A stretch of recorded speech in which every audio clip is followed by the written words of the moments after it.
सरस्वती जी और उनकी बहू रश्मि के बीच एक दिन बहस छिड़ जाती है। आखिर किसका काम ज्यादा आसान है, बहू का या सास का? माँ जी, सास को काम ही क्या है, आपके सारे काम उंगलियों पे तो हो जाते हैं। कुछ भी। हाँ, हिसाब तो उंगलियों पे ही हो जाता है ना। अरे बेटा, ऐसा सिर्फ अभी लगता है। जो मुझे करना पड़ता है ना, वो तुझे करना पड़े तो समझ आएगा कि असली काम का पहाड़ कैसा होता है। ठेले बराबर वजन भी नहीं है आपके काम में, और बात पहाड़ों के वजन की कर रही हैं आप। तू ऐसा करती ही क्या है घर में बेटा, ये तो बता मुझे। मैं थोड़ी ना कुछ करती हूँ, सब जादू से हो रहा है इस घर में। अरे एक दिन मेरा काम करोगी तो समझ आएगा। Okay okay, shut up. कल से मैं घर के काम करूंगी और तू मेरी जगह हर चीज का हिसाब रखना, ठीक है? ठीक है, ये भी कर लेते हैं। ये सास बहू की डील के बारे में रश्मि के पति अमन को नहीं पता था, और ना ही अमन के पिताजी सुरेश जी को। पर गेहूं के साथ साथ जैसे घुन भी पिस जाता है, ये दोनों भी पीसने वाले थे। सुबह अमन उठकर रेडी होता है ऑफिस जाने के लिए, तो पता है उसके कपड़े नहीं निकले हुए हैं। अरे रश्मि, तुमने मेरे कपड़े नहीं निकाले? अपनी माँ से पूछो ना, उन्हीं का काम है ये। अमन अपनी माँ के पास जाता है। अब मेरे कपड़े आज आप देने वाले हो क्या माँ?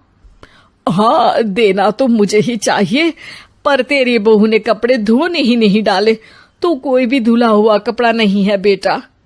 हैं? ऐसा क्यों? कपड़े तो धोने आप ही देते हो ना माँ? अरे बहू ने तुझे बताया नहीं, अब हम अदल बदल गए हैं। मैं अब बहू और तेरी बीवी सास। अमन परेशान हो गया।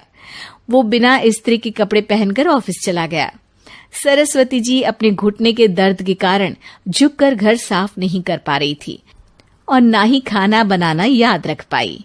उधर रश्मि पहले ही दिन घर की चाबी घुमा चुकी थी और 300 रुपए का हिसाब अलग नहीं मिल रहा था।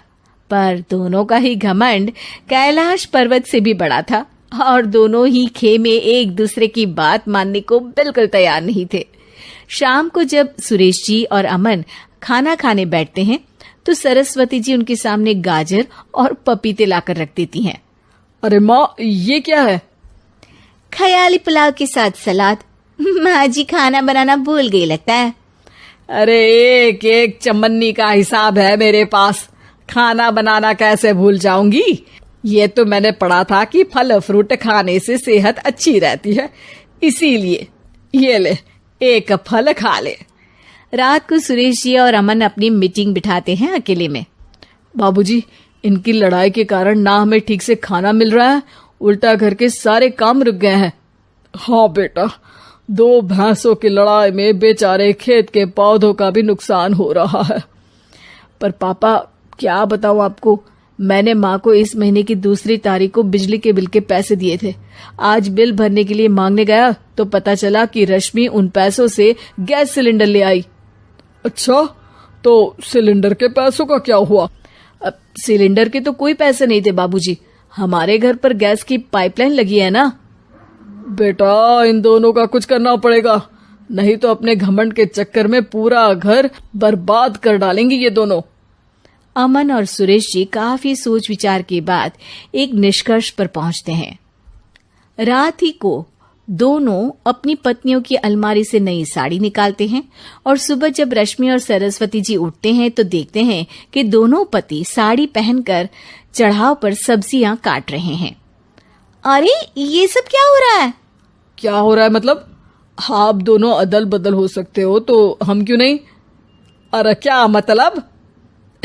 नहीं नहीं, मेरी भी बचपन से किसी की बहू बनने की इच्छा थी, तो आज से सरस्वती तुम बड़ी बहू, मैं मिडल बहू और अमन छोटी बहू। अरे लेकिन सब घर पर बैठ जाएंगे तो कमाएगा कौन? ये घर कैसे चलेगा? अब वो तो भैया या बाकी लोग जाने, अब हमने भी अदल बदल कर ही लिया है तो कुछ नहीं हो सकता। रश्मि और सरस्वती जी को समझ में आ जाता है कि उन दोनों की आपस की डील की वजह से इन दोनों को बहुत तकलीफ हो रही है और उनके ईगो ने दूसरों को कितनी यातनाएं दी है।